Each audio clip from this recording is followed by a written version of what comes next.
తరఫున first of all అందరికీ నా తరఫున ధన్యవాదాలు. అందరూ కూడా దీనివల్ల ఒక సక్సెస్ అవ్వాలని వచ్చాం. సక్సెస్ అవ్వాలి అనుకోవాలంటే ఏం లేదు మై డియర్ ఫ్రెండ్స్, మన సీనియర్ ఏదైతే చెప్తున్నారో మనం ఏం చేసినా మనం ఏంటంటే చిన్న స్టోరీ రూపంలో చెప్పొచ్చా? Thank you so much. ఏం లేదు, ఒక అబ్బాయి, నేను ఎప్పుడూ చెప్తా ఉంటాను ట్రైనింగ్ లోన, ఒక అబ్బాయి మనకి జాబ్ కోసం అప్లై చేస్తాడు ఆన్లైన్ లోన, అవునా కదా? ఆ అబ్బాయి అప్లై చేసిన తర్వాత కంపెనీ వాడు ఫోన్ చేస్తాడు. కంపెనీ వాడు ఫోన్ చేసి ఒక్క నిమిషంలోన నేను 3 క్వశ్చన్కి ఆన్సర్ చెప్పినట్టయితే జాబ్ మీకు వస్తుంది అన్నాడు. ఓకే అని చెప్పేసి సరే అండి సార్ చెప్పండి అంటే, ఫస్ట్ ఆఫ్ ఆల్ నీకు ఈ కంపెనీలో నీ జాబ్ ఇచ్చారంటే ఎన్ని గంటలు పనిచేస్తావు అంటే, పడుకోవడానికి లేవడానికి టిఫిన్ బ్రేక్ఫాస్ట్ భోజనం అంటానికి 12 గంటలు చేస్తాను సార్ అంటారు. రెండో క్వశ్చన్స్ కి 10 సంవత్సరాలు కానీ ఈ కంపెనీలో పనిచేస్తే మీరు ఏమవుతారు అని అడుగుతారు అనమాట. అడిగేటప్పటికి ఆలోచిస్తాడు. ఈ చెప్పేటప్పటికి ఏంటంటే టైం అయిపోతుంది.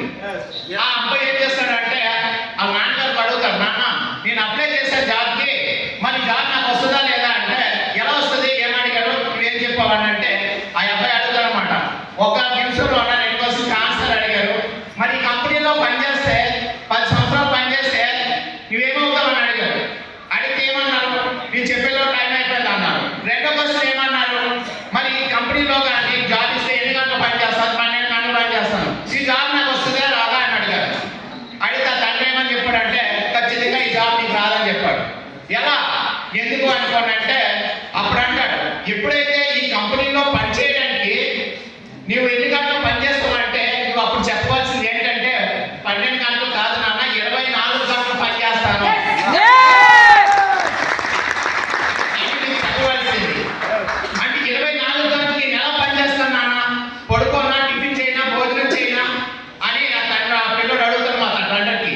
అడిగినప్పుడు అప్పుడు ఏమంటాడంట తండ్రి, ఎస్ నీ బాత్రూమ్ లో ఉన్నా నీ కంపెనీ కోసమే ఆలోచించాలి, నేను భోజనం చేస్తున్నా నీ కంపెనీ కోసమే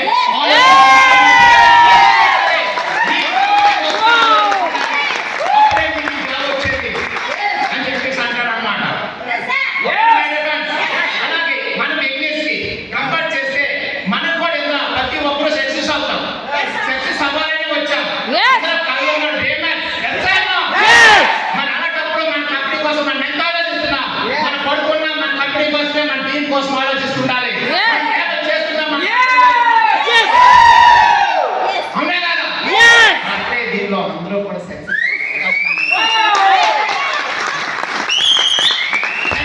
దాంతో పాటు 10 సంవత్సరాలు చేస్తే ఈ కంపెనీలో ఏమవుతావు అని అడిగారు. అవునా కదా? మరి 10 సంవత్సరాలు చేస్తే ఈ కంపెనీలో ఏమవుతారు?